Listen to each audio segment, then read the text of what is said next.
Adrian Kovar had not moved in 11 minutes, and every man on the wall had learned a long time ago not to ask why. What none of them knew, not the guard at the south post, not the gardener pretending to work the hedge, not the woman on the third floor who was about to lose 10 years off her life.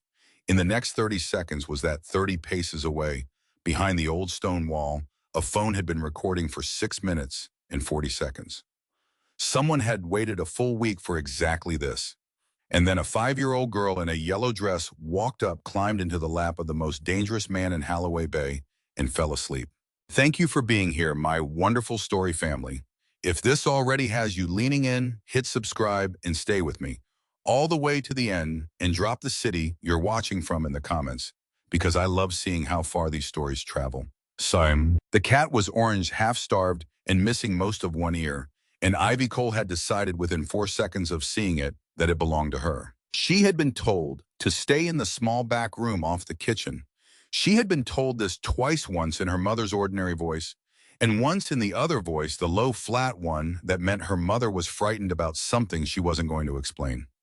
Ivy had listened to both. She had sat on the folding chair with her coloring book for what felt to her like an entire year, and was in fact 19 minutes. Then the cat crossed the window. She was 5 years old. She had slept 3 of the last 8 nights in the backseat of a car that smelled like gasoline and old coffee, with her mother's coat over her legs and her mother's hand resting on her ankles so she'd know if Ivy moved. She had eaten dinner standing up in a gas station. She had been told they were on an adventure, and she had believed it for the first 4 cities and stopped believing it somewhere around the 5th, though she had never said so out loud, because even at 5 she had worked out that her mother needed her to keep believing it. So when a one-eared orange cat walked past a window in the biggest house Ivy had ever been inside, she did not think about rules. She thought finally something good. The door gave under her shoulder without much of a fight. The afternoon was warm and enormous and gold, and the cat was already 20 feet ahead, unhurried, tail up, moving along the hedge like it had somewhere important to be, and was politely allowing her to follow. She followed. She went past a fountain she didn't look at twice.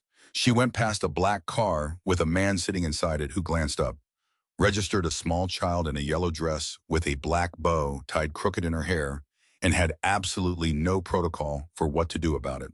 She went past the gardener who straightened up with the shears still in his hand and opened his mouth and then closed it again because the child had already gone by him, and because the part of the garden she was heading toward was the part where nobody went in the afternoons, and because saying something meant explaining afterward how she'd gotten past him in the first place. He decided he would go find someone. By the time he decided it, she was already around the corner. The cat led her to the old cedar at the far end of the lawn, and then without any warning at all went straight up the trunk and vanished into the branches, and Ivy stood underneath it with her hands on her hips and her whole heart broken. That was when she noticed the man on the bench.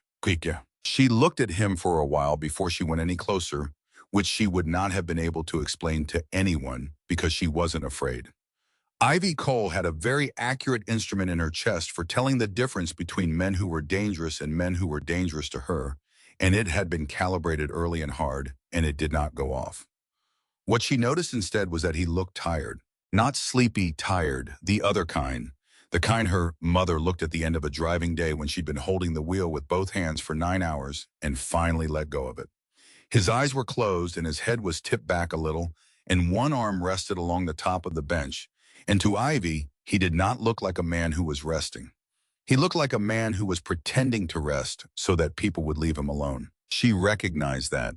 She did it herself in the car so her mother wouldn't feel bad about the driving. She walked up and stood in front of him and considered the empty space beside him, and then considered his shoulder, and then said in the extremely reasonable tone of a person conducting a small business transaction, "Excuse me, can I borrow your shoulder? I'm not going to be heavy." He did not answer because he had not yet decided whether she was real. Adrian Kovar had felt her from the moment her shoes hit the gravel. That was the thing nobody understood about the stillness. It was not rest, and it had never been rest. It was the most alert he ever got.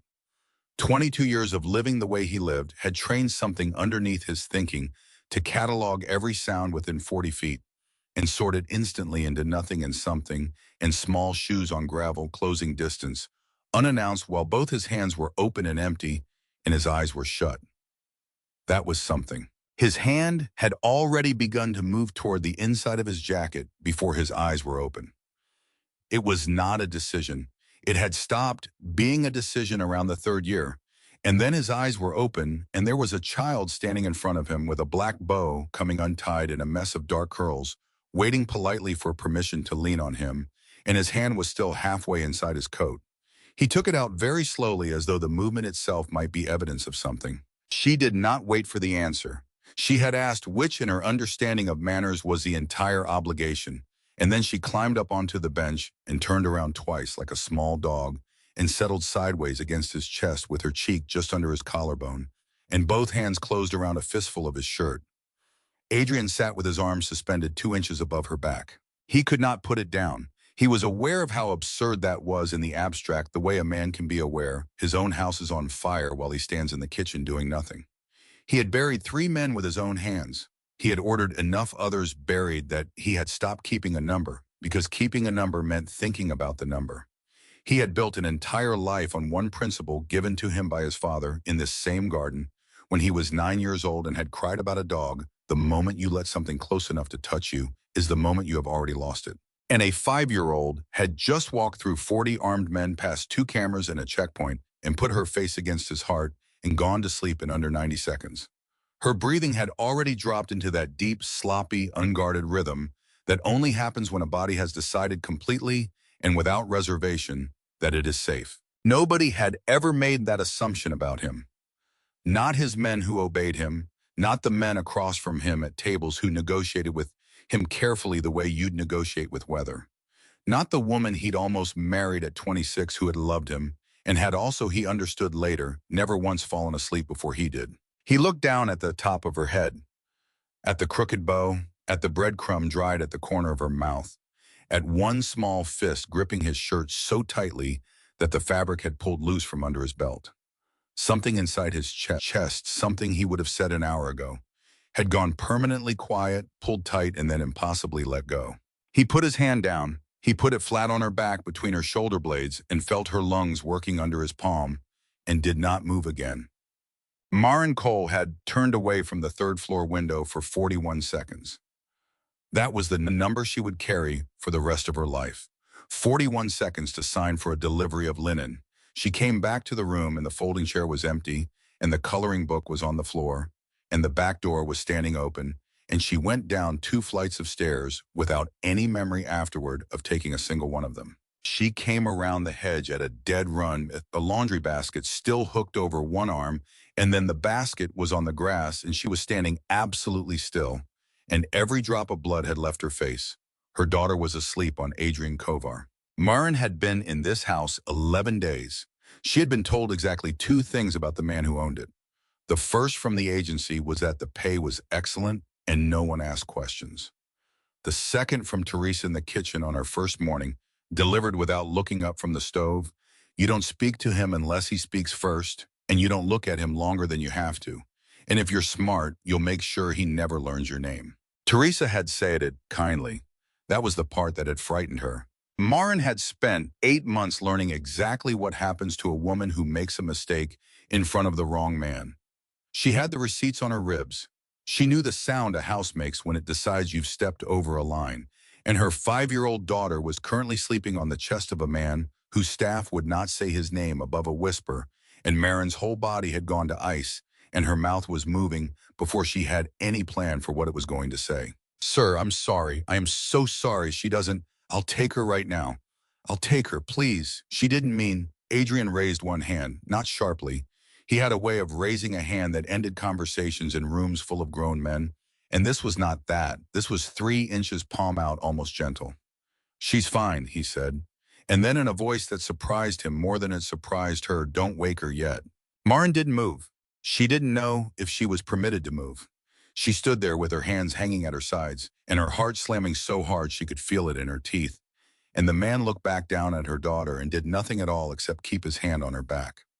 "Sit down," he said. She sat. She sat on the absolute edge of the bench, as far from him as the iron would allow, her body turned toward Ivy at an angle that would let her snatch the child up in half a second if she had to. She was still holding one sock. She had no memory of picking it up. Neither of them said anything for a long time. She doesn't do this, Maren said eventually, mostly because the silence had become unbearable and she was more afraid of it than of speaking. She doesn't sleep for anyone but me. Not in months. She won't even go down for a nap unless she can hear me in the next room. Adrian didn't answer right away. He was looking at the child with an expression Maren couldn't read at all, which under any other circumstances would have terrified her, and somehow didn't. How old? 5 in March. She's small for it. I know. Maren's voice caught on the two words and she hated that it did. It's been a hard year for eating regular. She heard herself say it and immediately wanted it back. 11 days in this house and she had a rule, one single rule, the same rule she'd had in the last 3 places, say nothing that can be repeated. She had never once broken it. She had gotten so good at saying nothing that Ivy's preschool teacher in the second city had written a note home wondering whether Maren spoke English. Teresa told you not to bring her here, Adrian said. It wasn't a question, so Maren didn't insult either of them by pretending it might be. She did. But you brought her anyway. My sutter quit this morning. The words came out flat and fast and too honest. By text, at 6, I called every number I have, which is 4 numbers, and 2 of them are people who don't answer anymore. And I'm not... She stopped, breathed. I don't have anyone else. There isn't anyone else. I didn't have a second choice, sir. I had this or I had losing the job, and I can't lose the job. Why not? And that was the question that undid her, because it was asked without heat, without threat, without the slightest interest in punishing her for the answer. And Maren Cole had not been asked a real question by a man in a very long time. Because it's the 4th one in 8 months, she said. She told him. She never afterward understood why, and she thought about it for years. Part of it was the shock. Part of it was that he wasn't looking at her. He kept his eyes on Ivy the whole time. And it turned out that was the only condition under which she could still do this. Part of it was that he never once said that's terrible or I'm so sorry or any of the things people said that made her feel like an exhibit. But most of it was that her daughter was asleep on him, and some animal part of Maren's brain had already registered what her conscious mind had not yet agreed to, that, whatever this man was. Ivy had walked up to him with her instrument running, and it had not gone off, and Ivy's instrument had never once been wrong. She told him about Wade. She told it the way she always told it, in a voice sanded down from repeating it silently to herself 1,000 times, all the edges worn off, so it couldn't cut her on the way out. He drank. For 4 years before she understood what that was going to mean for the two of them. It started as raising his voice, and then it was a hand, and she had told herself she could manage it, that it was between the two of them, that she could keep it there. And then one night, I couldn't keep it there, she said. She looked down at Ivy's fist in Adrian's shirt. She was 3. She didn't say the rest of that sentence. She didn't need to. Adrian Kovar had spent his entire life reading the shape of what men refused to say, and the silence after that one told him everything. You went to the police, he said. Maren laughed. It came out short and ugly and entirely without humor. I filed a report. I have the number memorized. I had the number memorized. I don't even remember it now. It's been so long. She shook her head slowly. An officer came. He was nice. He wrote everything down. He said it would be investigated, and he gave me a card and told me to call if I felt unsafe. And I believed every word of it, because why wouldn't I? And Wade's brother is a deputy 2 counties over. Adrian said nothing. Nobody ever called me back, Maren said. 6 weeks. 6 weeks I waited, and I checked in twice. And both times someone was going to look into it and get back to me. And then one Tuesday I came home, and Wade was standing in my kitchen making coffee like nothing had ever happened in his life. And he looked at me and he said, she stopped. He said, you made your call. Now let's see whose phone rings. She had left the city that raised him. Then she had left the county that protected him because he found the first place in 5 weeks. Then she had left the place after that and the place after that. This is the 4th job in 8 months, and she said, 4th apartment, 4th school she's not going to finish a term at. Her hands had started to shake, and she pressed them flat against her thighs to stop it. I keep thinking I'm going to run out of places. And then I remember I already have. This was the last one on the list. The agency said the pay was good and nobody would ask questions, and I didn't care what that was supposed to mean because for the first time since March, Wade doesn't know what state I'm in. And then she heard the whole thing back in her own ears. Everything she had just handed to a stranger, a man whose business she did not dare guess, at a man whose staff were afraid to say his name, and she braced. She braced the way she had learned to brace shoulders and chin-down eyes on the middle distance. Adrian was quiet for a long moment. His eyes went from Marin's face down to the small weight against his chest and back up again. "He won't find you here," he said. It landed wrong, or rather it landed nothing like reassurance. People had said versions of that to her before: her sister, a shelter coordinator, a landlord who wanted his deposit. They had all said it the way you say a hope. Adrian Kovar said it the way a man reads out a fact he has already decided to make true. Marin didn't know what to do with that at all. So she did nothing, and neither did he, and the two of them sat under the cedar with a sleeping 5-year-old between them, while the light went from gold to amber to a low-burning copper. And at some point she could not have said, when Marin's shoulders came down from around her ears for the first time in 8 months. Behind the garden wall, 30 paces off, the phone kept recording. Whoever was holding it had been out there since a little after 4. They had been out there 4 of the last 6 days. They had a very specific brief, and they had been beginning to think it was unfillable because the man never did anything. He sat. He didn't smoke, didn't take calls in the garden, didn't meet anyone there. 6 days of a man being unreachable, which was in its own way exactly the problem. And then a child had walked into the frame. At 41 seconds, the recording caught the moment Adrian Kovar put his hand down on the girl's back. It caught the fractional change in his face. It caught, in the far edge of the frame, the housekeeper sitting on the bench beside him, with her whole body angled toward the child like a compass needle. The phone stopped. The person behind the wall looked at the screen for a long moment. Then they trimmed it and sent it, and it left Ashgrove at 6:52 in the evening, and by 9 o'clock that same night it had been watched in a room 400 miles away 11 times. Ivy woke up hungry, which was how she woke up from everything. She sat up on Adrian's chest, looked at her mother, looked at Adrian, looked at the branches of the cedar where a certain orange cat had committed a serious betrayal, and announced with real grievance, "He went up the tree." "He did," Adrian said. "He wasn't supposed to go up the tree." "No." "Is he yours?" "No." Ivy considered this. Then she considered Adrian's face up close, in the way 5-year-olds consider faces without any of the social machinery that makes adults look away. She looked at the black hair combed straight back, and the short beard, and the tattoo running up out of his open collar onto the side of his neck. She put one finger on it. Marin made a sound. It was not a word. It was the sound a person makes when their child touches a live wire. And she was already reaching, and Adrian shook his head very slightly once, and she stopped with her hand in the air. "That's a bird," Ivy said. "It is." "Why is it on your neck?" "So I remember something." "What?" Adrian looked at her for a second longer than the question required. "Somebody I lost," he said. Ivy accepted that with total gravity, patted his neck twice as though offering condolences, and then slid down off the bench and asked her mother whether there was going to be dinner. Marin spent the next hour and a half waiting to be fired. She went through the evening on autopilot, folding, stacking, wiping, all the while running the arithmetic of what came next. What was in the car? What was in the room? How much cash was in the coffee tin? How many hours of driving she had in her before her hands started to shake? $91. Maybe 4 hours. She'd done it on less. Teresa found her at 8:30 in the linen room with her hands full of towels she'd already folded twice. "You're not being let go," Teresa said. "You don't know that.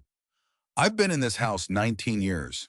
Teresa took the towels off her without ceremony and put them on the shelf. "I know exactly what it looks like when someone's being let go. It doesn't look like this." "Then what does this look like?" Teresa didn't answer for a moment. She had a face like a shut door, which was how she'd survived 19 years, and something moved behind it that Marin couldn't read. "Get your things together," Teresa said. "Both of you." Marin's stomach dropped straight through the floor. "You just said, you're not being let go. You're being moved." 2 of them came at 9. They were enormous and quiet and unfailingly polite, and one of them, a broad, soft-spoken man named Bruno, who Ivy would decide within an hour was the single funniest human being she had ever encountered, carried Marin's entire life across the courtyard in 2 trips. That was the part that stayed with her. 2 trips, 1 suitcase, 1 duffel of Ivy's clothes, 1 cardboard box, and a stuffed rabbit missing an ear that Bruno carried separately under one arm, like it was fragile. The East Wing had been closed since before most of the current staff had been hired. 3 connected rooms with tall windows and furniture under sheets built for a family that Adrian's father had always intended to have more of and never did. Nobody had opened those doors in years. They were open now. Maren stood in the doorway of what was about to become her bedroom and found that she couldn't make herself walk into it. "There's a mistake," she said. These aren't staff rooms." "No, ma'am." "Then there's a mistake." Bruno set the duffel down. "Mr. Kovar gave the instruction himself," he said in the tone of a man who did not consider that a thing anyone argued with and had never once in his life been proven wrong about it. Maren looked past him at the bed.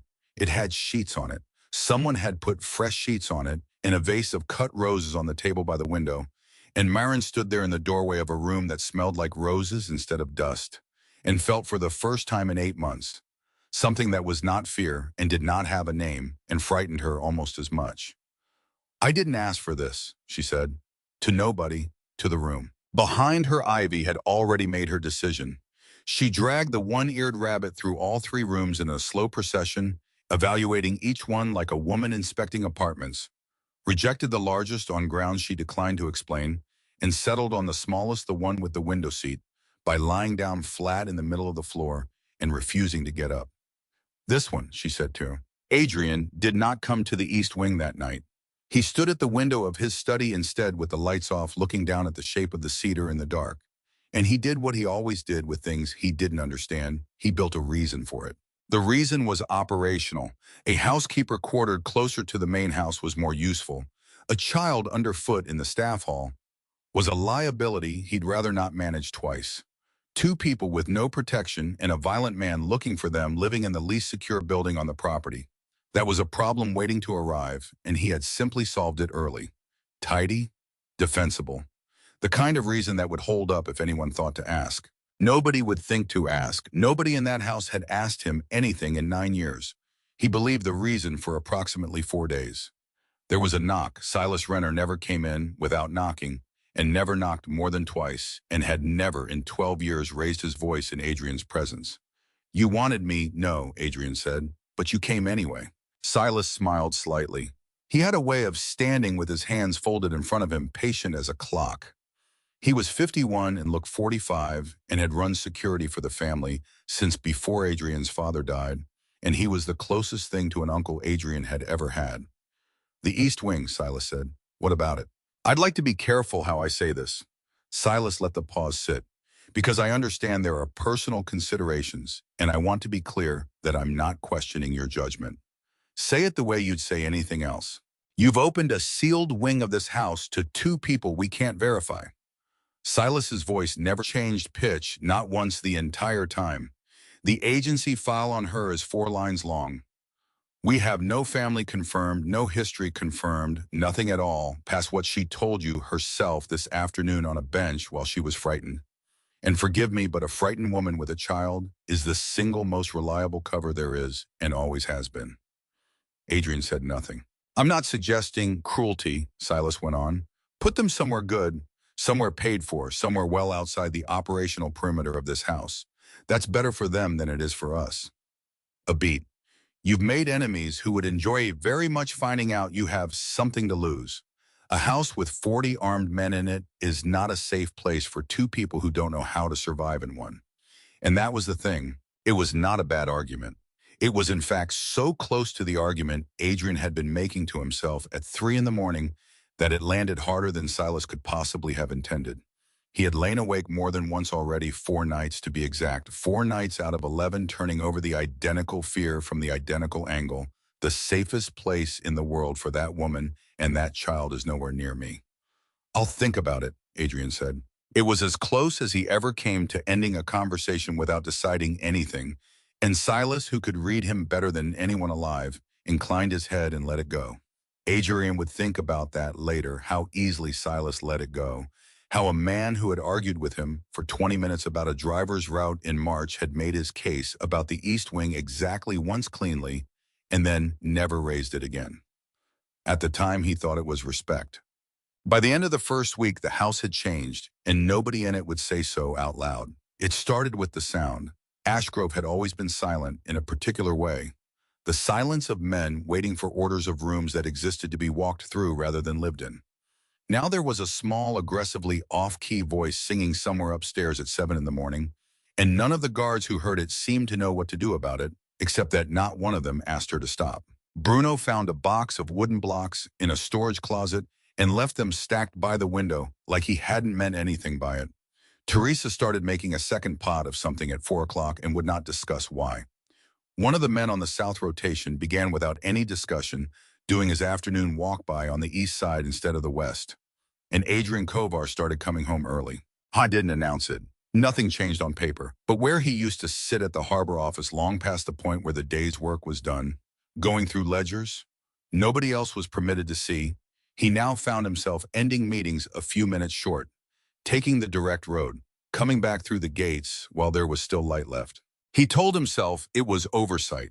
He told himself a man in his position could not leave two unprotected people in his house unsupervised and call it responsible. He believed that until the sixth evening when he walked into the drawing room and Ivy Cole informed him with the absolute unquestionable authority of a 5-year-old that he was required to come and look at a tower before dinner, and that dinner would not be happening until he did. So Adrian Kovar, who had, in that exact room 4 years earlier, conducted a conversation that one of the two participants had not walked out of, got down on the floor in a tailored suit and let a child explain to him in mostly nonsense why the blue block had to go on top. Murren watched from the doorway with a dish towel in her hands and did not trust herself to make a single sound. There was a moment near the end of that first week that Maren would come back to over and over. Ivy had gotten hold of the notion that Adrian's watch was magic.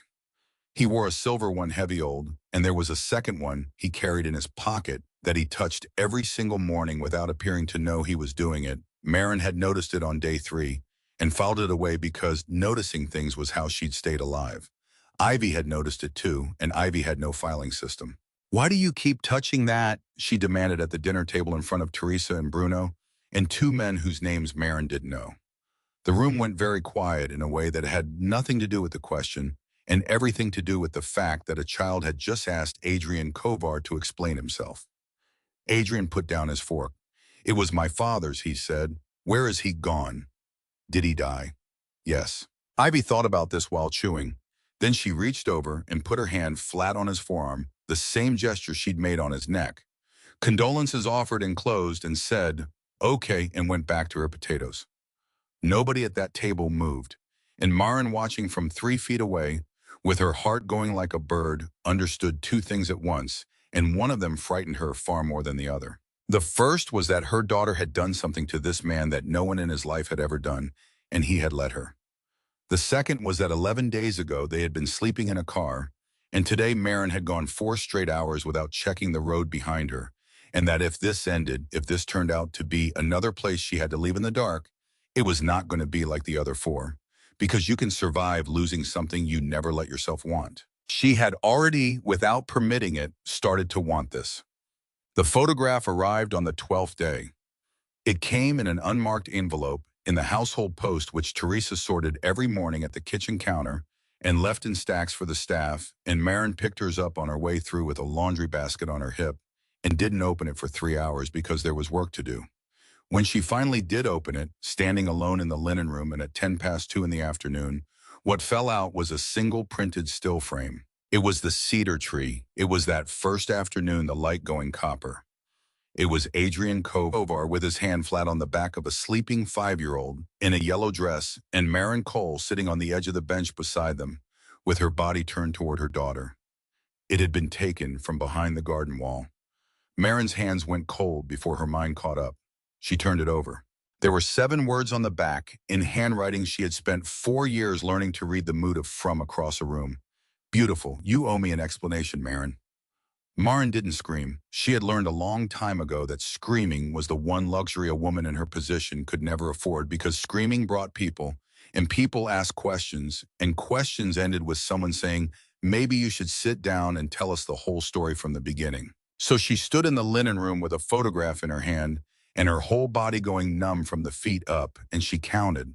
She got to 11 before her mind came back online, And when it did not come back with fear. It came back with logistics. That was what 8 months had done to her. Fear was for the first city. By the fourth, fear had been ground down into something more efficient and much colder a list. The car was in the north lot. The tank was 3/4. There was $240 in the coffee tin now because she'd been paid twice in this house already. Ivy's shoes were by the door of the small room. The rabbit was on the bed. Everything else was replaceable, and she had already replaced everything else 3 times. 90 minutes, she thought. She could be gone in 90 minutes and 400 miles away by morning. And then she thought about Ivy on the drawing room floor with the blocks, and Adrian on his knees in a suit that probably cost more than the car, and her hand closed around the photograph hard enough to crease it. She sat down on a laundry hamper because her legs weren't holding anymore. The postmark. She looked for it, and there wasn't one. No stamp, no address, no name. That meant it had not gone through any mail system at all. It meant somebody had put it into a household post pile inside a house with 40 armed men and a wall around it, and the only way that happened was if someone in this house had carried it in. That was the thought that finally made her hands shake. She stood up, folded the photograph in half, and put it in the front pocket of her apron and walked out of the linen room with her face completely calm, because that too was a skill she had, and she went to find her daughter. Ivy was in the kitchen negotiating with Teresa over the number of cookies that constituted a reasonable afternoon. Maren stood in the doorway and looked at the back of her daughter's head, at the black bow tied crooked, because Ivy tied it herself now and refused all assistance, and she felt the whole plan she'd built in the linen room come apart in about 4 seconds, because there was one problem with the list. For the first time since March, Ivy had a room. Not a backseat, not a motel, not a corner of a studio behind a sheet on a string. A room with a window seat which she had chosen herself and blocks by the window, and a man who read to her badly every night and let her correct him. Ivy had started singing again. Maren had not noticed when it stopped. That was the part that gutted her. Somewhere between the second city and the third, her daughter had stopped singing to herself, and Maren had been so busy staying alive that she hadn't registered the absence until it came back. She could not put that child in a car tonight. Mama Teresa says 4 is too many, but I said 3 is a baby number. 3 is a fine number, Maren heard herself say. You're not even listening. I'm listening. Ivy turned around and looked at her, and Maren watched the exact moment her 5-year-old scanned her face and found something on it, because Ivy had an instrument too, and hers had been calibrated in the same house Maren's had. Are we going, Ivy asked. Teresa's spoon stopped moving. Maren crouched down. She got her hands on her daughter's arms and she said no, and she made it true with her whole body the way you have to when you're lying to a child who has learned to check. Promise. I promise. Ivy searched her face for another second and then accepted it and turned back to Teresa and said 4, in a tone that made clear the negotiation had entered a new phase. Teresa gave her 4. Teresa also, without looking at Maren, said quietly, the linen room's got a bad door. Sticks. If you're going to stand in there being upset, use the pantry. It's got no window. Maren looked up at her. Teresa still didn't look back. She was scrubbing a pot that was already clean. 19 years, she said. I've watched a lot of women go pale in this house. You want my advice, you tell him you don't hold a thing like that by yourself here. This isn't the kind of place where holding things by yourself works out. Tell him what, Maren said. I don't even know what it is. You know exactly what it is, Teresa said. That's why you've gone the color of that wall. She didn't tell him that night. She told herself it was because he came home late. He did 10:15, she heard the gate, and because he went straight to his study and stayed there, and because you didn't knock on that door. All of that was true, and none of it was the reason. The reason was that if she told him, he would know that Wade had found her, and a man who knew Wade had found her had a very simple, very reasonable option available to him, which was to make the problem leave the property. Silas Renner had already said as much. Maren didn't know that, but she didn't need to. She'd worked in enough houses to know how the calculation went. You don't keep a liability because the liability's daughter is charming. So she said nothing, and she lay awake in a room that smelled like roses, listening for a car on the road, and around 2 in the morning, she got up and went down to the kitchen for water she didn't want, and Adrian Kovar was sitting at the small staff table in the dark with his tie off and his sleeves pushed up and a glass of something in front of him he hadn't touched. They looked at each other. "I'll go," she said. "Sit down." She sat, not on the edge this time, somewhere between the edge and the middle, which she noticed herself doing and did not have the energy to correct. "You don't sleep," he said. It wasn't a question. "I sleep. You've been up past 5 nights out of the last 8. There's a camera on the east corridor." Marin's stomach turned over. "You watch the corridor?"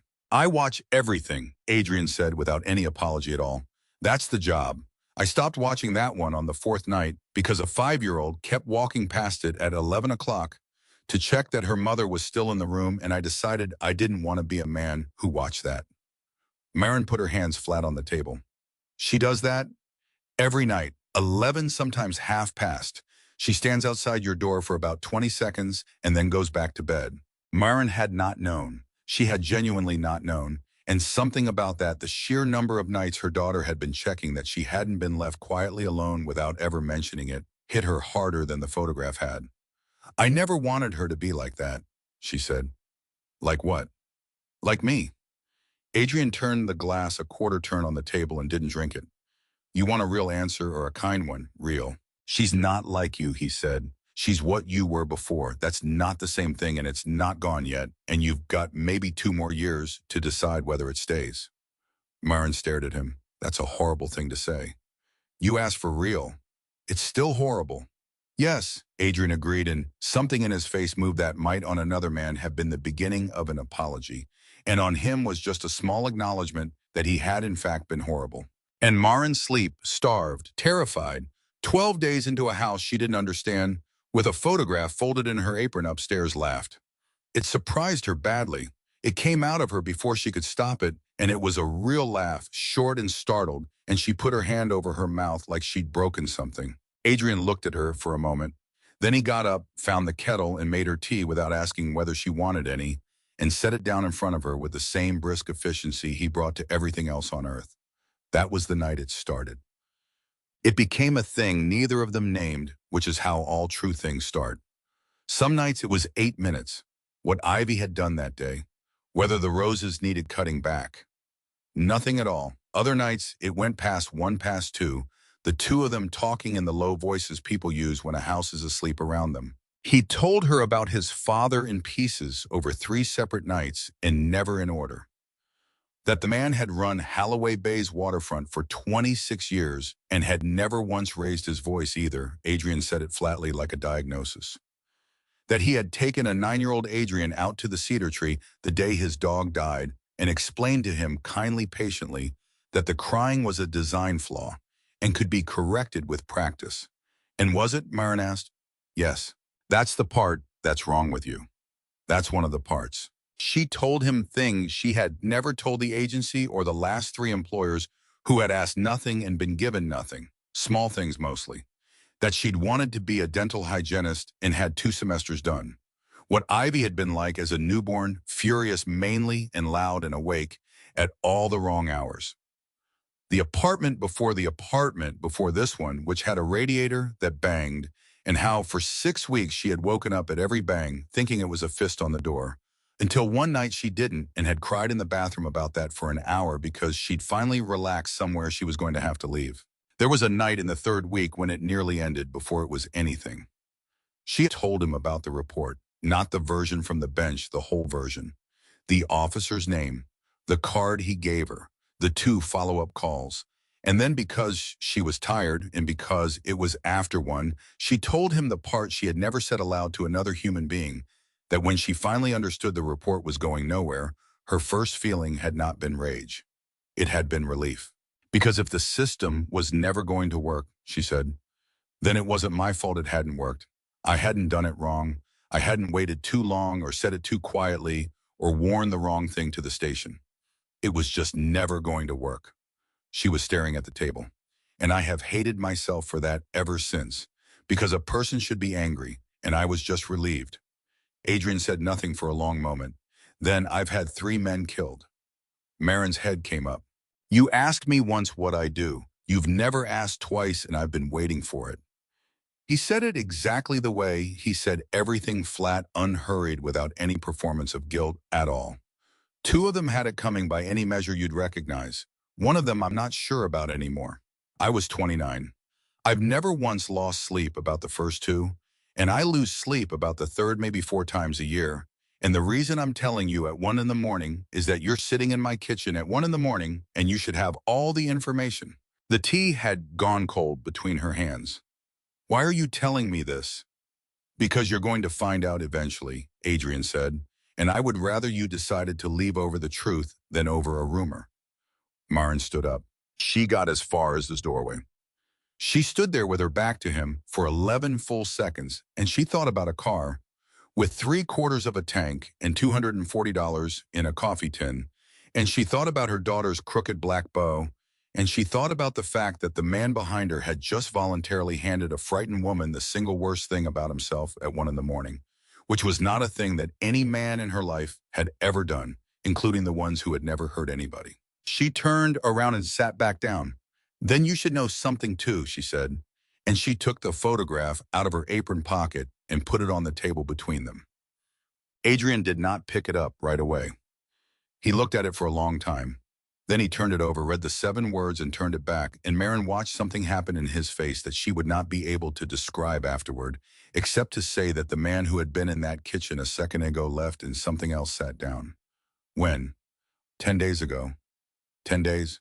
I couldn't, she said, and her voice broke on it. I couldn't because if you knew he'd found me, you'd have to do the sensible thing. And the sensible thing is putting us in a car, and I've been in the car, and I can't put her back in the car. Maren. She has a room. She picked it herself. She sings now. Maren, she stopped. You've been walking around this house for 10 days knowing someone got inside the perimeter, Adrian said, and you thought the risk was that I'd evict you. She didn't answer. He put the photograph down. He was very, very still. Where did it come from? The household post, Teresa's stack on the counter, no stamp, no postmark.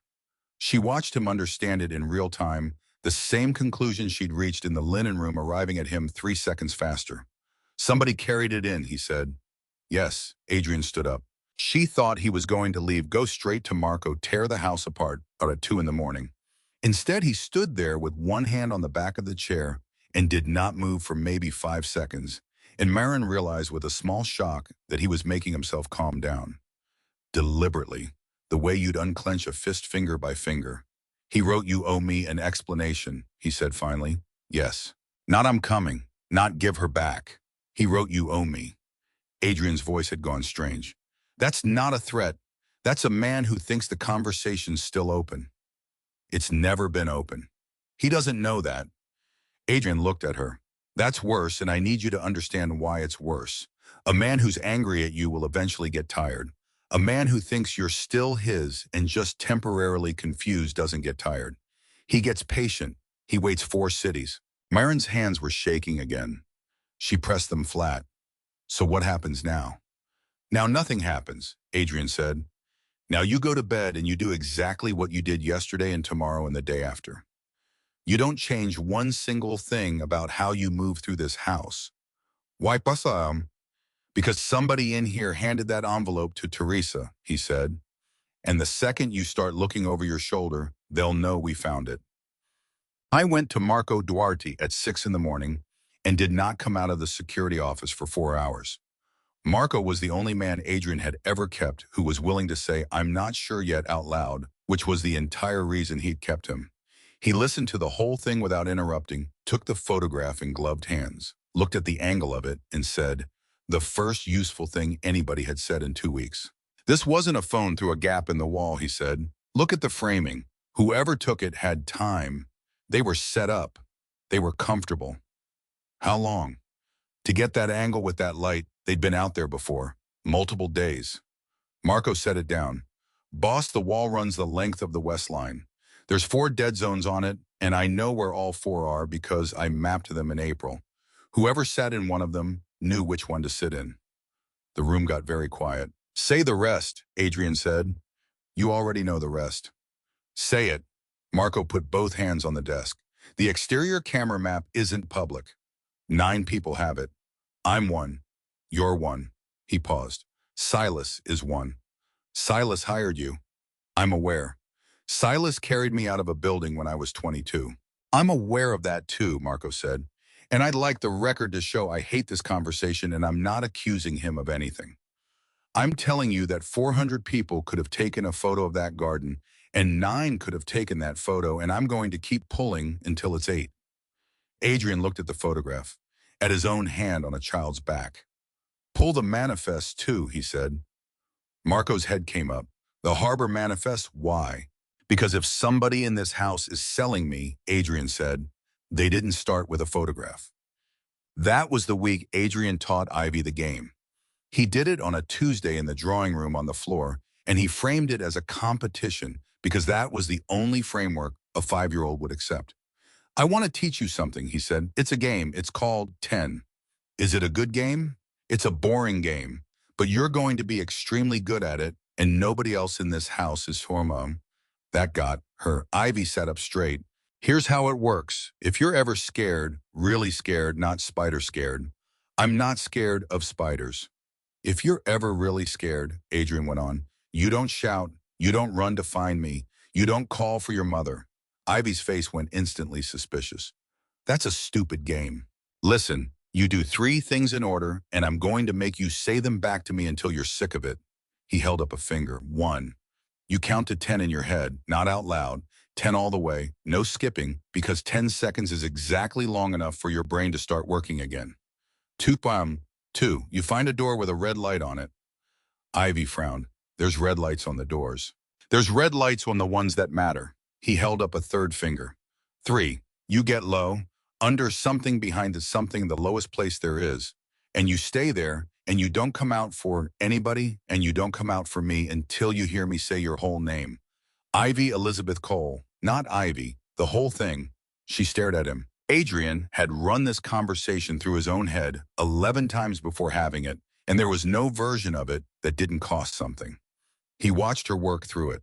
He watched a 5-year-old understand at some level below language that a grown man does not build a boring game with 3 rules for no reason. Why, she said. And he was ready with a light, and he did not use it. Because I need to know you'll be all right, he said, on a day when I'm not fast enough. Ivy was quiet for a second. Then she said, okay, and made him say the 3 rules 11 more times over the next 4 days. Because she had decided it was her game now, and she was going to beat him at it. It was 2 nights later that he gave her the watch. He hadn't planned it either. The book was finished, and she was fighting sleep the way she always did, and he reached into his jacket for no reason at all, and his hand found the pocket watch, the one he touched every morning without deciding, to the one that had been in his family for 3 generations and had stopped running in '98 and had never been repaired because his father had liked it stopped. He turned it over once, then he put it in her hands. This was my father's, he said. It's very old and it's the only thing I have from him that I care about. I need somebody I trust to keep it safe. Ivy went completely still.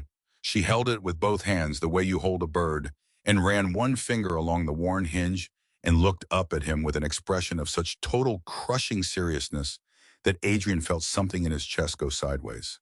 I'll keep it safe, she said. I'll keep it safe forever, even when I'm old. I know you will. She put it under her pillow next to the one-eared rabbit. She was asleep in 4 minutes. Adrian sat on the edge of the bed for 11 more watching a small back rise and fall and told himself on the way down the hallway that it was only a keepsake, a thing to make a child feel important. Nothing more than that. I was 38 years old, and he had never once lied to himself and gotten away with it, and he didn't get away with it that night either. Wade Trask called the preschool on a Thursday. Marin found out on Friday from the office administrator in the most ordinary voice in the world. Oh, and your brother called about Ivy's pickup schedule. We told him we can't give that out over the phone, but I said you'd probably call him back. Marin stood in the hallway of a preschool with her hand on the wall. What brother? She said. The administrator's face changed slowly. He said he was your brother. He knew her name. He knew her middle name. What did you tell him? Nothing. I swear it's policy. I told him he'd have to come in with ID. Did you tell him what days she comes? The woman didn't answer, and that was the answer. Marin got Ivy out of that building in 90 seconds. She got her into the car and buckled her in and drove 3 blocks and then pulled over into a supermarket lot because her hands had stopped working, and she sat there gripping the wheel while her daughter asked from the back seat in a small voice, whether she'd done something wrong. No, baby. Are we going? No. You said that before and then we went. That one landed like a knife between the ribs, and Marin pressed her forehead against the wheel and made a sound she had not made in 8 months. Then she picked up the phone and called a number she had been given on her second day and had never used, and Adrian Kovar answered on the first ring, which meant he had been carrying that phone for exactly this. He called her school, she said. He knew her middle name. He knows what days she goes. There was a pause of about 2 seconds. Where are you? Parking lot, corner of Vance and 3rd. Don't move, don't get out, lock the doors. A beat. Marin, you didn't run. She hadn't. She'd had a full tank and a highway 4 minutes away, and she had called instead, and she hadn't even noticed herself doing it until he said it out loud. No, she said. Then that's the first thing that's gone right in 8 months, Adrian said, and hung up. Bruno was there in 9 minutes. Adrian pulled Ivy out of the school that afternoon and had a teacher brought to the house instead, which took one phone call and an amount of money that would have paid Marin's salary for 2 years. And he did not discuss the amount with anybody. He also put 4 more men on the wall quietly on a rotation that ran through Marco and not through Silas, and told himself it was about Wade Trask. It was not entirely about Wade Trask, because Marco had come to him that same night with the manifests, and Marco had the particular stillness of a man who has found something he doesn't like and has already checked it twice. Small gaps, he said. Nothing that costs us. Nothing that shows up if you're not looking for it specifically. A container listed delayed that cleared 2 days early in April. A route change in May that never made the system, only the private notes. How far back? That's the part. Marco looked up. I went back 6 months because that's what you asked for. Then I got a feeling and went back further. He put a second folder on the desk. It goes back 9 years, boss. It doesn't start when you took over. It starts 18 months before your father died. Adrian did not move. You're telling me this has been running the entire time I have had this house? I'm telling you, Marco said carefully, that whoever's doing it was already doing it while your father was alive, and your father either never caught it or he stopped. Or caught it, Adrian said, and did nothing. Neither of said anything for a while. I want a name, Adrian said. I want it fast and I want it certain, and until you have it, you don't say a word to anyone with a key to this house. Understood. Adrian looked out the window at the shape of the cedar in the dark and thought about a man standing in this room 3 weeks ago, saying somewhere well outside the operational perimeter of this house, so reasonably, so calmly, one single time, and never again. It rained the following Sunday, and the whole house was inside, and it was the best day any of them had had in years, which was exactly why what happened at the end of it landed the way it did. Ivy taught Bruno to play the game without permission, because she decided he was bad at hiding. Teresa made too much of everything. Adrian came home before 4 with no meeting to point at and no explanation offered, and by 6 he was on the floor again with the block sleeves rolled, and Marin stood in the doorway with a dish towel and let herself watch for longer than was safe. At some point, Ivy fell asleep between them on the rug, the pocket watch clutched in one fist, and neither adult moved to pick her up because moving her would end it. You know they're all talking about you, Marin said quietly. They've always talked about me. Not like this. Adrian looked at his own hands. What are they saying? That you're soft now. She said it plainly. Bruno says it like it's a good thing. The others don't. Bruno's an idiot. Bruno carried her rabbit under his arm like it was made of glass. Adrian didn't answer that. Does it hurt you? Marin asked, them thinking it.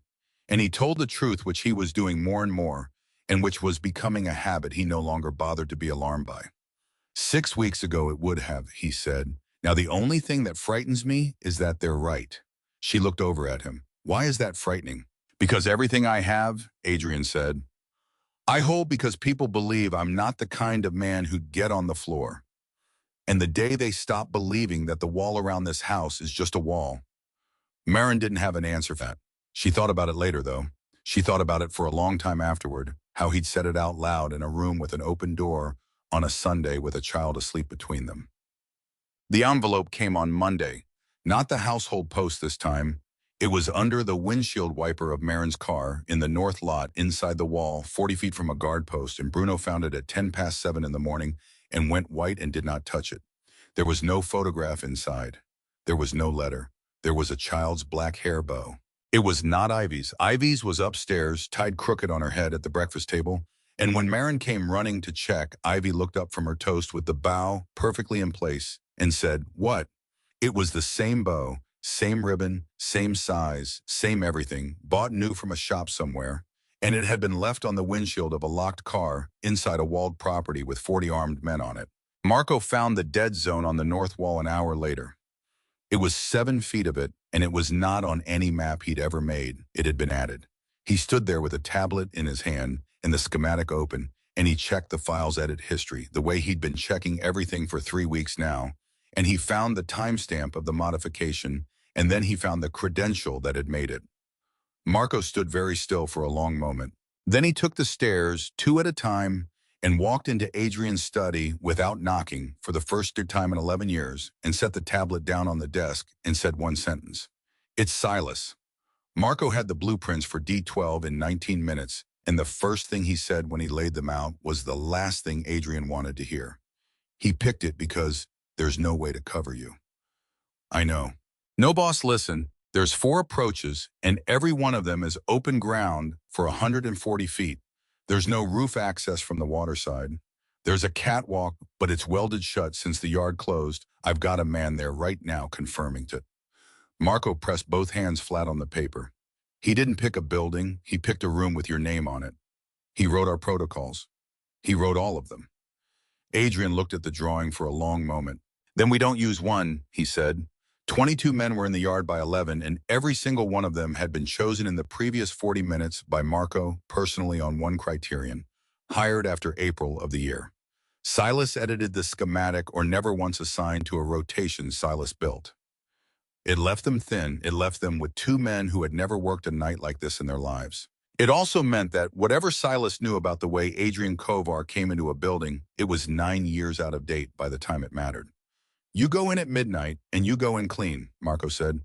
"No wire, he'll check. No second phone, he'll check that too. And boss, say it. If you sign, we lose everything. Not some of it. The roads are the licenses, and the licenses are the contracts. And the contracts are why 40 men take your calls. You sign that, and by Friday, you're a man with a house." Adrian was already putting on his coat.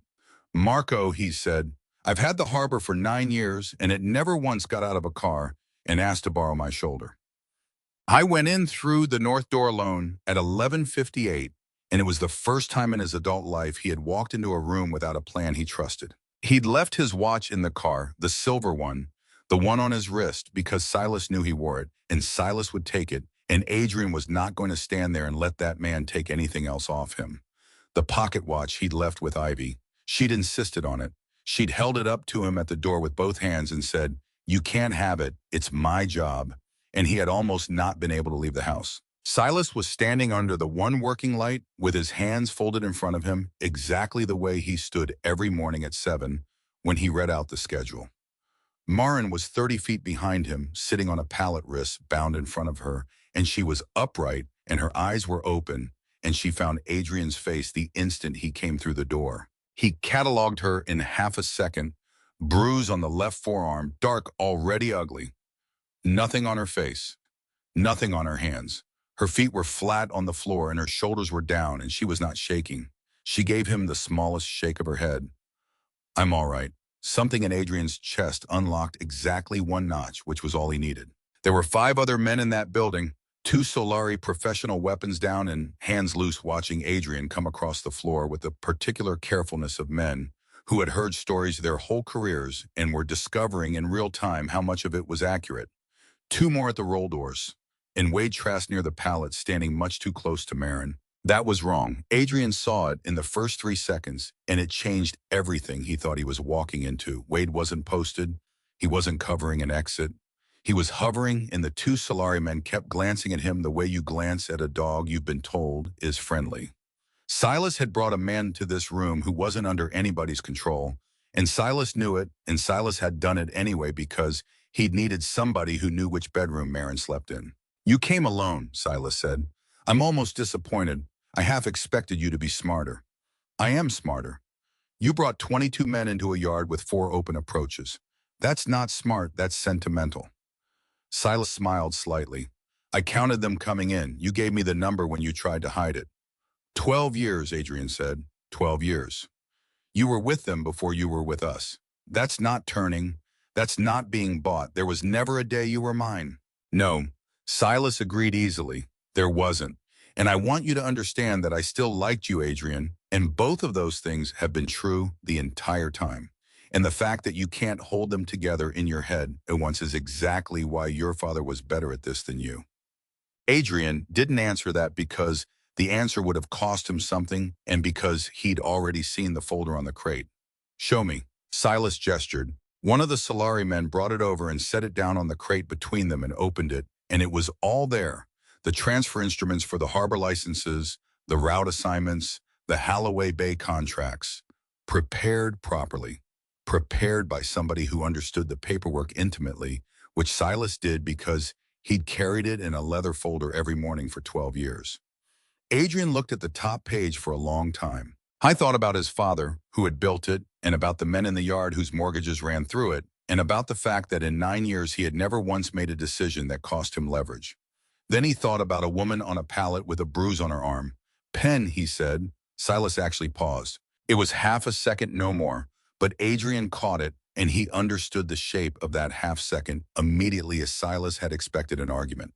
Silas had built a whole evening around a negotiation, around leverage, around walking a proud man down, step by step until he broke, and the proud man had asked for a pen inside 90 seconds.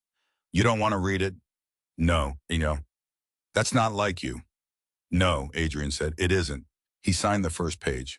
He signed the second and the third, and he did it steadily, and the only person in that building who understood what was actually happening was Marin Cole, 30 feet away, who watched a man hand over everything he had ever owned in the time it took to write his name 11 times, and who put her bound hands over her mouth and made no sound at all. Adrian, don't. It's already done, he said without looking up. That's your whole life. No, he said, it's a harbor. What? He signed the last page and turned the folder around and slid it across the crate, and then he stepped back and put his hands at his sides. She walks out that door, he said. Now, not after, now. Of course, Silas gestured, and one of the Solari men crossed toward the pallets to cut the ties, and for exactly 2 seconds, it looked like the whole thing was going to end the way a business transaction ends. Then Wade Trask said, no. Everybody in the building turned. No, Wade said again, and his voice had gone up. That's not what you told me. You said I get her back. You said the deal was you take the docks and I take my family. You'll get what you're owed, Silas said, in exactly the voice he'd used to tell a groundskeeper the hedges needed doing. That's not what you said. Trask, you said she'd be in the car with me. And Adrian Kovar, who had spent 9 years reading the exact instant a room stops being controllable, watched it happen from 6 feet away. Silas turned his head toward Wade. It was a small movement. It was for a man like Silas an enormous mistake, because he was a person who had never in his life had to manage somebody who wasn't reasonable, and he had spent 9 years learning Adrian's protocols and about 90 minutes learning Wade Trask's. Wade had Marin by the arm and off the pallet before either Solari man moved. Trask, nobody touches her but me. That's the whole point. That's the whole thing I said from the...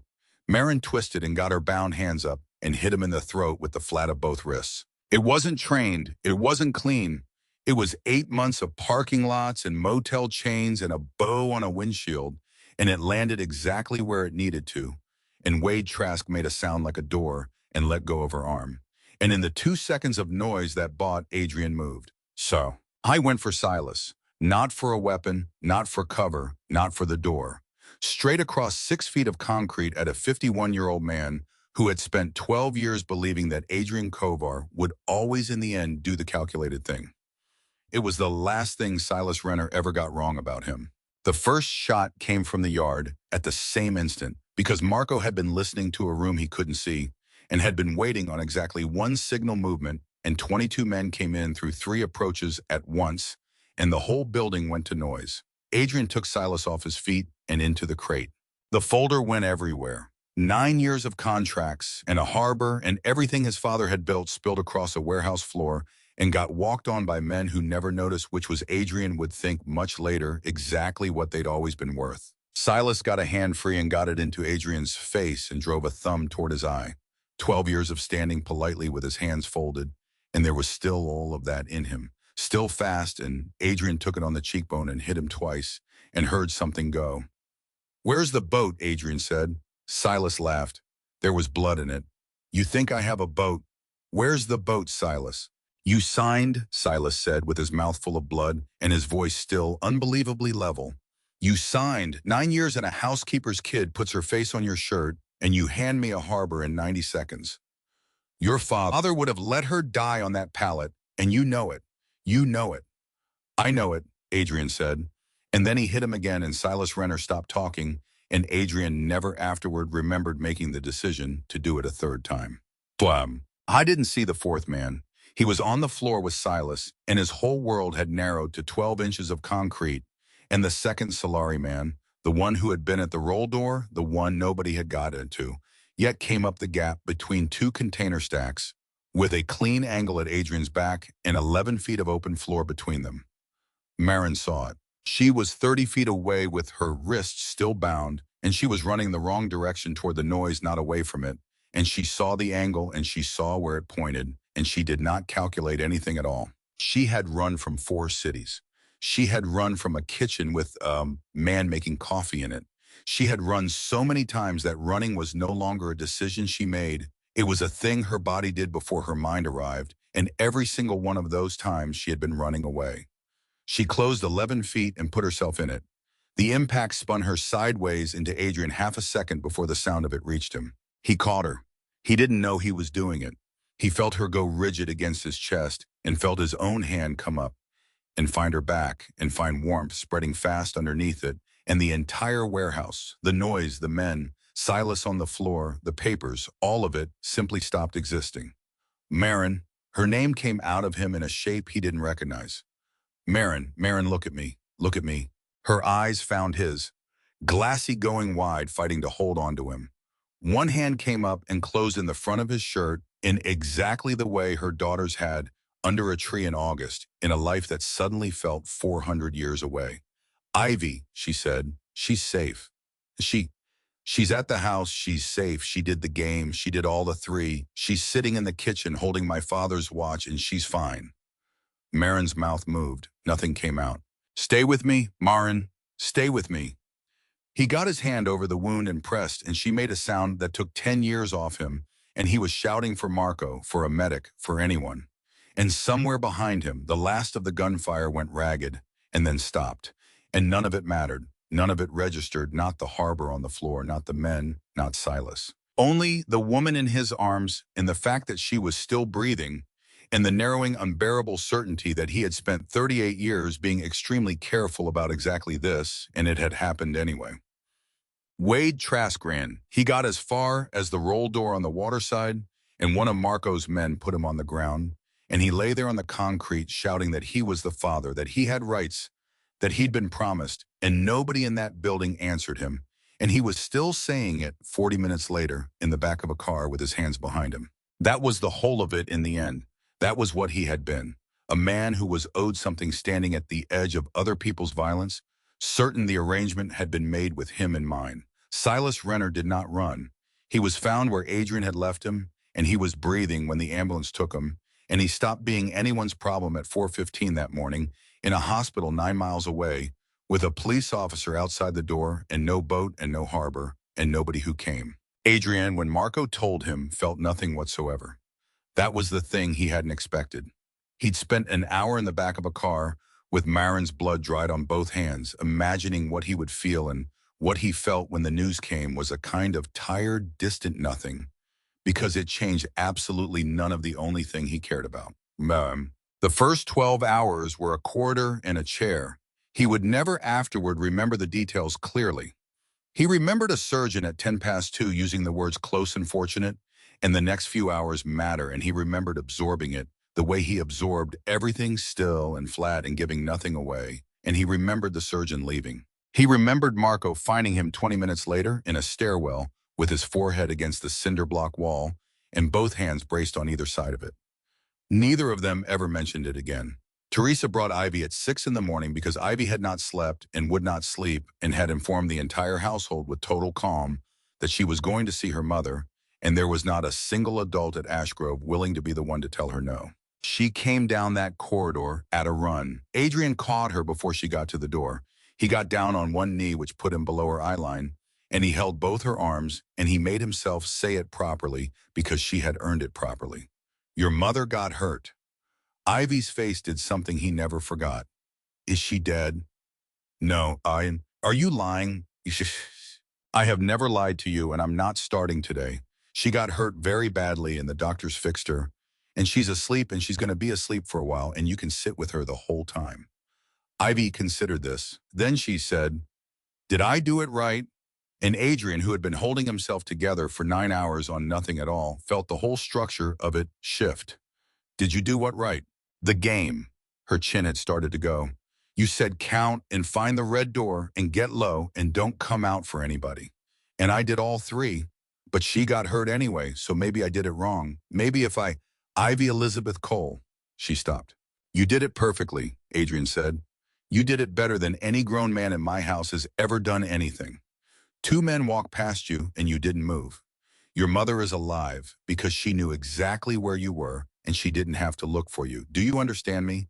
She could do what she did because you did what you did. Ivy's mouth was shaking. Then can I go in? Yes. She went in. She climbed into the chair by the bed without being lifted, and she took out the pocket watch. She'd had it in her fist the entire night in the car, through the corridor, and she put it on the blanket next to her mother's hand. I kept it safe, she said.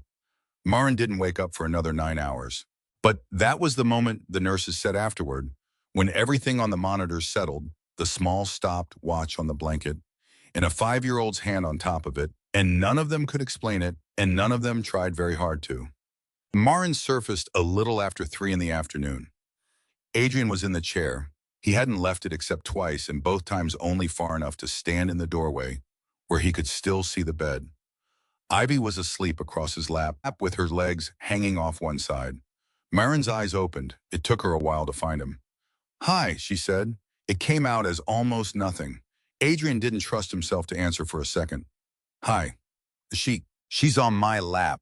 She's been here since 6 this morning. She has not let go of that watch once. Maren turned her head very slowly and saw her daughter, and her whole face came apart. Don't, Adrian said. Don't cry, it's going to hurt you. I'm allowed. You're allowed. She cried for a while quietly, badly, and Adrian sat there with a sleeping child on him and did not know what to do with any of it, so he just put his hand on the bed next to hers and left it there. When she could talk again, she said, You signed it. Yes. All of it. All of it. Adrian. Maren, you're gonna shot walking by water me. You don't get to lecture me about bad financial decisions. She laughed and then made a noise that meant laughing was a mistake. Why, she said when she could, and don't be clever. Why did you sign it in 90 seconds? And he told her the truth because that had become a habit he no longer bothered to be alarmed by. Because when I was 9, Adrian said, my father took me out to that tree and told me that crying was a design flaw. And I believed him. And for 29 years, I built everything I have on the idea that the thing you protect is the thing that makes you strong. He was looking at his own hands. And then a kid asked to borrow my shoulder. Maren didn't say anything. Silas told me my father would have let you die on that pallet, he said. And he was right. That's the part I can't get past. He was completely right, and I stood there in a warehouse, understanding that the only reason I'm not that man is that a 5-year-old with a crooked bow walked into my garden 4 months ago. That's not the only reason. It's the reason it happened this year. Maren looked at him for a long moment. Her hand moved about 2 inches across the blanket and found his and stayed there. You lost everything, she said. I lost a harbor. You lost 40 men in 9 years, and your father's whole. Maren, he said, there is a stopped watch on your blanket that hasn't told the time since 1998, and it's the only thing in my life I ever managed to hold on to, and it's still in one piece because a 5-year-old carried it through a hallway with a man lying in it. So you'll excuse me if I've stopped being sentimental about the docks. She was quiet for a while. She really didn't come out, she said. 2 men walked past her, one of them close enough to touch. Oh, God. She told me you looked away from her on purpose, in the room, So they wouldn't follow your eyes. Adrian's voice went strange. She's 5, Marin. She watched you do that and she understood exactly what you were doing, and she never said a word about it until after. Marin closed her eyes. I've spent 8 months, she said, thinking the only useful thing I ever did for her was drive. You did the other thing too. What other thing? You stopped, Adrian said. You had a full tank and 4 minutes to a highway, and you called me instead. That's the day it turned, not the warehouse. That. So, the harbor was gone by Friday exactly as Marco had said it would be. There was no getting it back. Adrian had signed instruments that were valid the moment they were executed, and the fact that the man he'd handed them to had died at 4:15 the following morning changed nothing about their existence. There were entities behind Silas, there always had been, and the Solari organization took possession of 9 years of Kovar routes without ever having to fire another round. Marco laid it out on the hospital cafeteria table on the 4th day. You've got the house, he said. You've got the yard on Ferrick Street, the small one, which is a repair shop and 11 employees and about as much annual income as you used to spend on cars. You've got some property. That's it. And the men, 14, have already gone over. 6 are waiting to see. 2 came to me and asked if you were all right, which is more than I expected. Marco hesitated. Bruno's out of the ICU. First thing he asked was whether the kid was okay. Second thing he asked was whether he still had a job, and, boss, I didn't know what to tell him. Adrian turned his coffee cup a quarter turn on the table. Tell him yes, he said. With what money? I'll find the money. Marco leaned back and looked at him for a long moment, and something in his face that had been braced for 4 days finally let go. You know what the strangest part of this is, he said. I've been waiting since Tuesday for you to look like a man who lost. And you don't. You look like a man who paid for something. That's what I did, Adrian said. Marin came home 11 days later, thinner, moving carefully on Teresa's arm and refusing a wheelchair the entire length of the drive. The East Wing had gone cold and wrong in her absence. Ivy had refused to sleep in it and had spent 9 nights in the armchair in Adrian's study, which he had allowed on the first night and then simply stopped pretending to argue about, and it filled back up within about an hour of Marin's return. Blocks on the rug, the one-eared rabbit reinstated at the head of the bed. A small, relentless voice narrating every detail of her mother's recovery to anyone who came within range, whether they had asked for the update or not. Adrian did not go back to who he'd been. He tried for about 4 days out of pure habit, the ledgers, the early mornings, the careful stillness, and found that it simply didn't fit anymore, the way a coat doesn't fit. He came home early now, with no reason offered to anybody. He read the bedtime books most nights, badly, including the ones where his voice cracked halfway through The Wolf, and nobody in that house pretended not to notice. And nobody said a word about it either. It was on the 18th night, with Marin asleep down the hall, and the house quiet, that Ivy sat up in bed and held out the pocket watch to him with both hands. You can have it back now. Adrian looked at it. I gave it to you. I know, but the job's done. She said it very seriously, the way she said everything. You said you needed somebody you trust to keep it safe, and I kept it safe in Mama's home. So it's done. He took it. He turned it over once in his hand, feeling the hinge she'd worn slightly looser over 4 months of small, careful fingers. And he thought about the fact that he had given it to her that first week as a keepsake, as a thing to make a child feel important, and had told himself a lie about it on the way down the hallway and not gotten away with it. Ivy. What? I'm going to keep this for a while, he said, but I'm going to need it back from you eventually, for something else. Ivy narrowed her eyes. What's something else? Ask me in the spring, Adrian said. The video up on a Tuesday morning in late November, and by noon it had been watched 40,000 times. Marco found it first. He came into the study with his laptop already open and set it down without a word, and Adrian looked at the screen and saw himself. 41 seconds, shot from behind the west wall in August in copper light. A man sitting on an iron bench with his arms suspended 2 inches above the back of a sleeping child, not able to put it down. And then at 19 seconds in putting it down, the account that posted it had been created 11 days earlier. The caption was 6 words, Holloway Bay's monster. Somebody wake him up. It's Solari, Marco said. It has to be. They've had that file since August, and they sat on it, and now they've got the harbor, and they're finishing the job. They want the last 20 men to see it. Adrian watched it through twice. Do we take it down? You can't take anything down. It's on 4 other accounts already. Then let it run. Marco's head came up. Boss, Marco, they think they're humiliating me, Adrian said. They're showing 400,000 people that I put my hand on a child's back. Let them. By Thursday, it was 200,000. By the following Monday, it was 1.5 million, and it had escaped Holloway Bay entirely and gone somewhere nobody could steer it. And the thing about the video, the thing the Solari organization had not once considered because they were men who had only ever thought about it as a weapon, was that nobody who watched it saw a monster going soft. They saw a man who did not know what to do with his hands. The comments were not what anybody expected. They were from women in Ohio and truck drivers in Nevada and a nurse in Manchester who wrote that she'd watched it 14 times and couldn't say why. Somebody clipped the 19th second and slowed it down. Somebody else put it next to a photograph of Adrian Kovar from 4 years earlier, coming out of a courthouse. And the difference between the two faces got shared more than the original. It ruined him exactly as intended. 6 of the 8 men who had been waiting to see went over in the first week because a man who could be filmed like that could not hold a room. And everybody in that business understood it instantly. And Adrian, sitting in a study with a laptop showing a number that had passed 2 million, discovered something that genuinely surprised him. He did not care. He tried to care.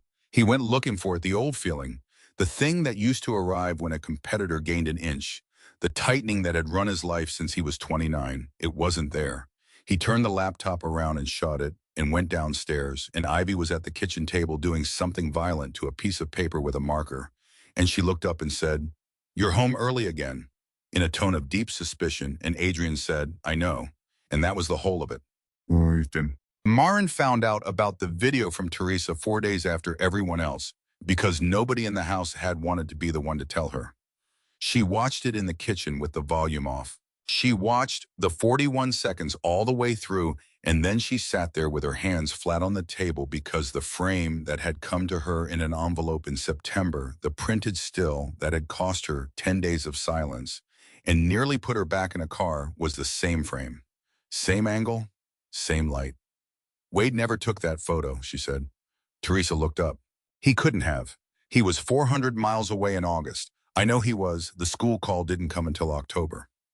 Marin's voice had gone very quiet.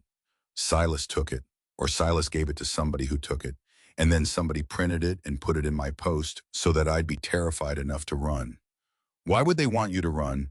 "Because if I ran," Marin said, "Adrian would have come after me. Out there, off the property, away from 40 men and a wall." She had to put her head down on the table for a second, because it had almost worked. She had stood in a linen room with a photograph in her hand and made a list: the car, the tank, the coffee tin, and she had gotten to 90 minutes, and the only thing that had stopped her was a window seat and the fact that her daughter had started singing again. She told Adrian that night in the kitchen at 1:30, which was still when the two of them talked. He listened without interrupting the way he did. "I know," he said. "You know, Marco worked it out in the first week. The timestamp on the file that went out of this house was 6:52 in the evening, August the 11th. Trask's phone was in Delaware." Adrian turned his glass a quarter turn on the table. "He wasn't the one who found you. He was the one who got told where you were." Marin stared at him. "You've known for 2 months." "Yes." "Why didn't you tell me?" "Because you'd have spent 2 months believing you brought all of this into my house," Adrian said, "and you didn't. Silas had a hole in my wall in April. You walked in August. He didn't come here because of you, Marin. He used you because you arrived." She sat back. "That's supposed to make me feel better." "It's supposed to make you stop apologizing," he said. "You've apologized to me 11 times since the hospital. I counted. You did not count. I counted. So I knew. The trial was in February, not Solari. Nobody ever touched Solari, and nobody ever would, and Adrian had made his peace with that in about the time it took Marco to explain the paperwork. The trial was Wade Trask. Marin had gone into a police station in March and filed a report and had it die quietly in a drawer 2 counties over. She had learned at 28 the most corrosive lesson a person can learn, that the machine which is supposed to catch you is not personally malicious. It is simply staffed by people, and some of those people go to their brother's house on Sundays. So when Marco told her the case was being taken seriously, she didn't believe it. She said so out loud in the study in front of Adrian and Marco, and a lawyer whose retainer she did not ask about. You don't understand how this goes, she said. I've done this. I sat in a room and I told a nice man everything, and he wrote it all down, and it was thorough, and then nothing happened, and 6 weeks later, Wade was in my kitchen making coffee. So don't tell me they're taking it seriously. They took it seriously last time too, right up until the part where they didn't. The lawyer started to say something about aggravating factors in multi-jurisdictional interest. Adrian cut across him. Marin, what? The reason it died last time is that you were the only person in the room, he said. One woman, one report, one deputy's brother. That's a story a department can lose. This time there's a hospital record, a surgical report, 4 witnesses who were in that building. Bruno's statement, a preschool administrator's call log, and a 5-year-old whose testimony nobody is going to need because we have everything else. He paused. It's not going to work because the system suddenly got fair.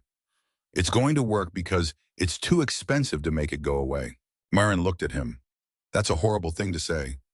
You asked for real. It's still horrible. Yes, Adrian said, and they both heard the echo of a kitchen at 2 in the morning 4 months earlier, and neither of them mentioned it.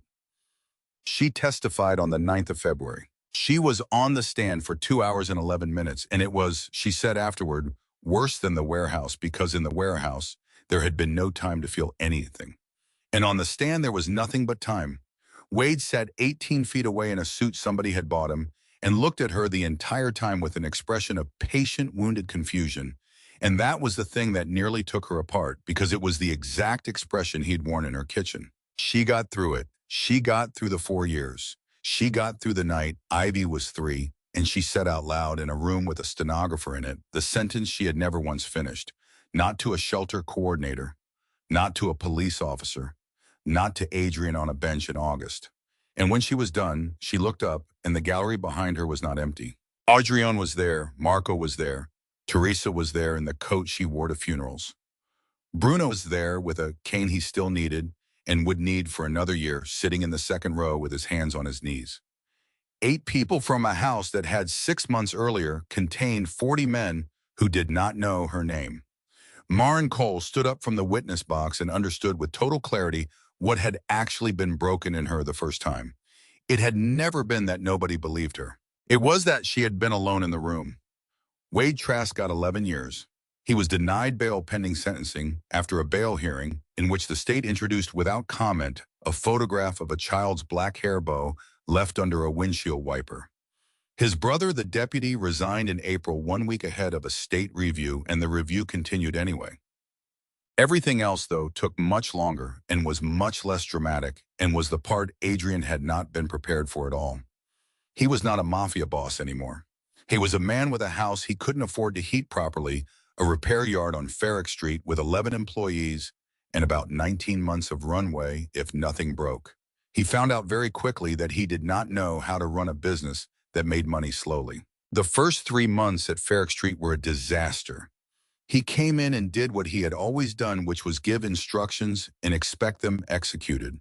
And by the 4th week, 2 of the 11 had quit, and the yard foreman, a 60-year-old named Ellis, who had been repairing hulls since before Adrian was born, sat him down on an upturned crate and said the single most useful sentence anybody said to him that year. Son, I don't work for you because I'm afraid of you. I work for you because it's Tuesday, and this is where the job is. You want the good version of me? You're going to have to ask. Adrian went home that night and sat in the kitchen and told Marin about it at 1:30, and Marin laughed so hard she had to hold her side where the scar was. It's not funny. It's extremely funny. He talked to me like I was 19. Adrian, she said, you have spent your entire life being obeyed by people who are counting the exits. A man just told you to say please. That's the best thing that's happened to you all year. He hired 6 more people by summer. He learned to ask. He was terrible at it for about 8 months, and then abruptly 1 week in September he wasn't, and Ellis noticed and never said a word about it, which Adrian appreciated more than praise. Bruno came back to work in June on the gate at Farrick Street, which required no cane and no running. He turned down a better-paying offer from a security firm in the city, and when Marco asked him why, he said, because the kid says hello to me every morning, and would not elaborate. Marco stayed.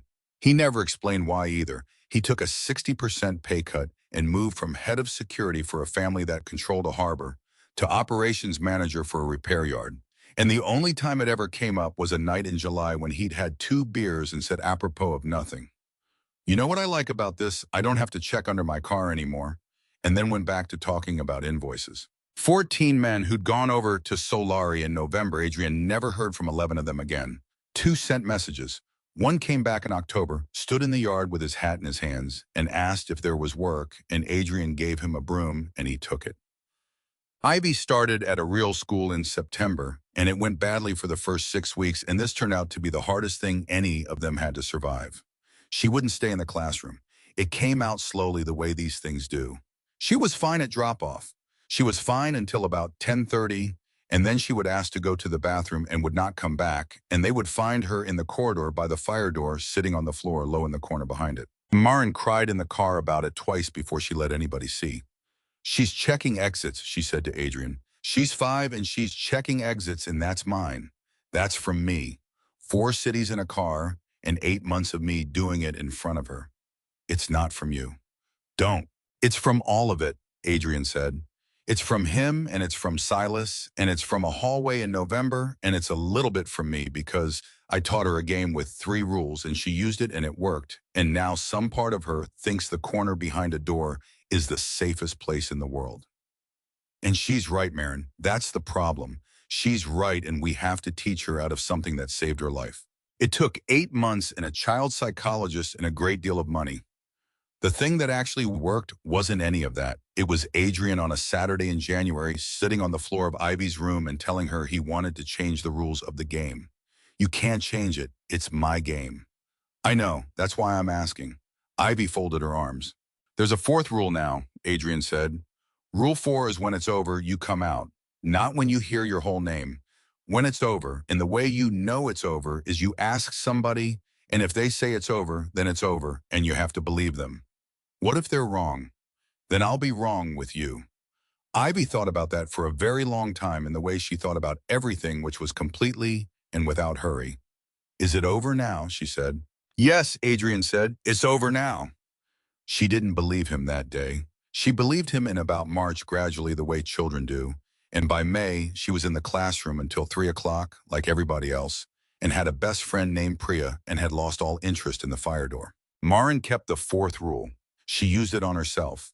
She used it out loud in the kitchen more than once. "Is it over?" And Adrian said yes every single time. She asked for 2 years and never once got tired of being asked. There was a night the following winter that nearly ended everything, and neither of them ever told Ivy about it.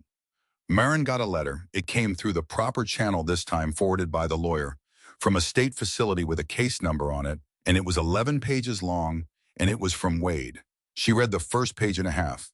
Then she put it down on the kitchen table and did not touch it again, and she sat there for 3 hours, and when Adrian came down at 1:30, she was still sitting there with her hands around a cup of tea gone cold. "Do you want me to read it?" "No." "Do you want me to burn it?" "No."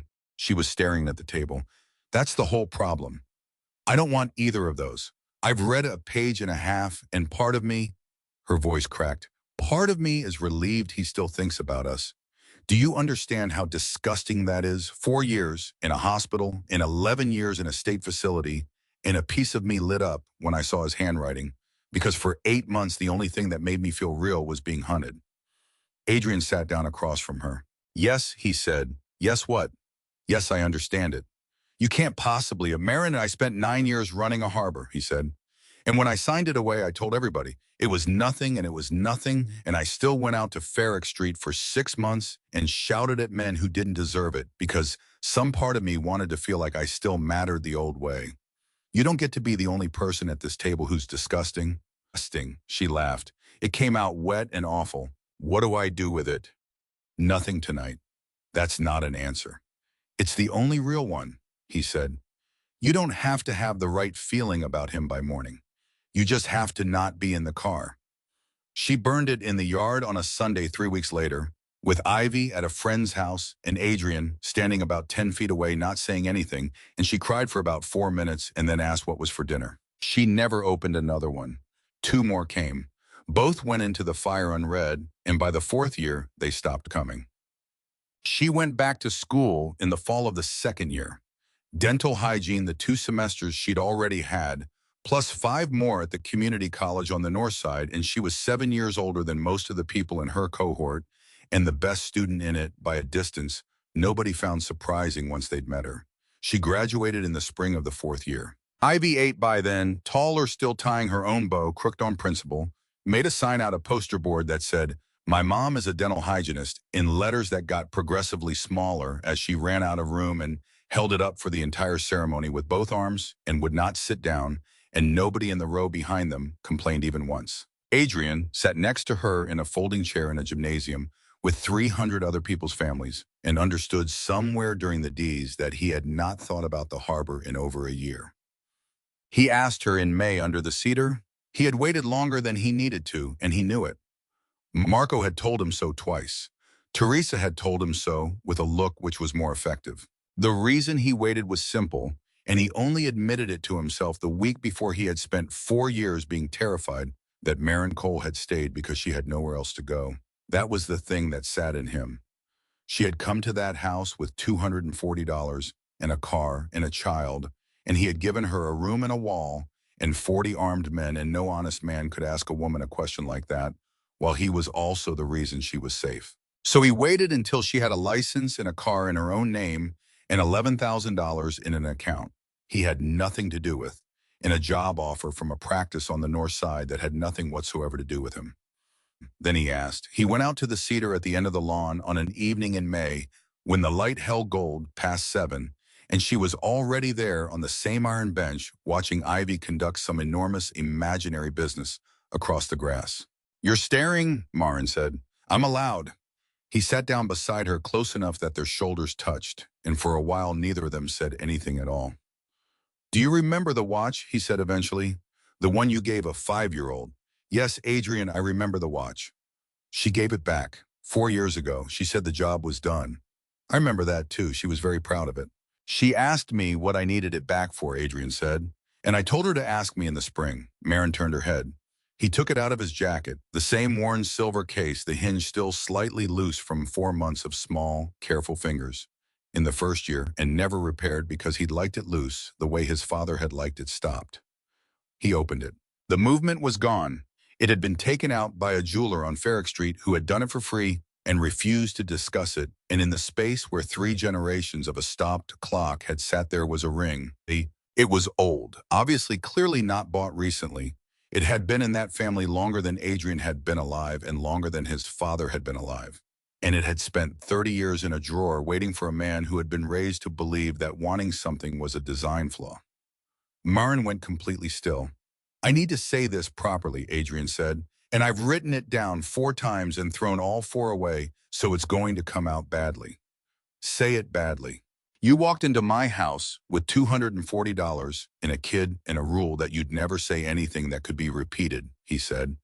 "And inside 11 days you'd told me the worst thing that ever happened to you, and inside a year you'd put yourself in front of a bullet that had my name on it. I have spent 5 years trying to work out what I ever gave you that was worth that, and I've got nothing. I don't have a harbor, don't have 40 men. I've got a repair yard, a house I can't heat, and a stopwatch." He held it out. "But I've been early to dinner every night for 5 years, and I've never once lied to your daughter, and if you'll let me, I'd like to make that permanent." Maren didn't answer for a second because she couldn't. Across the lawn, Ivy abandoned her imaginary business entirely at the sight of the little silver case and came sprinting back at full speed and arrived breathless at her mother's knee just in time to see her nod. Both of them crying in the particular overlapping way of people who have spent a long time waiting for something good to finally stop moving. Ivy looked at the ring with enormous professional seriousness. "Is that my job again?" she said. "Am I keeping it safe now?" Adrian laughed properly out loud, the sound still unfamiliar enough in his own chest to catch him by surprise every time, and pulled her up onto the bench between them. "No," he said, "this one we keep together." Giuseppe. They were married in September in the garden under the cedar with 51 people. Ellis came. Priya's whole family came. Bruno cried through the entire thing and would deny it for the rest of his life. Teresa cooked for 4 days and refused all offers of help, and then complained about the lack of help. Marco stood up and gave a speech that was 11 words long. "I've worked for him 17 years. He's better now, that's all," and sat down to the loudest noise of the afternoon. Ivy walked her mother across the grass because she had appointed herself to it in April, and no one had been brave enough to raise an objection. Adrian Kovar adopted her formally the following March. She was 9.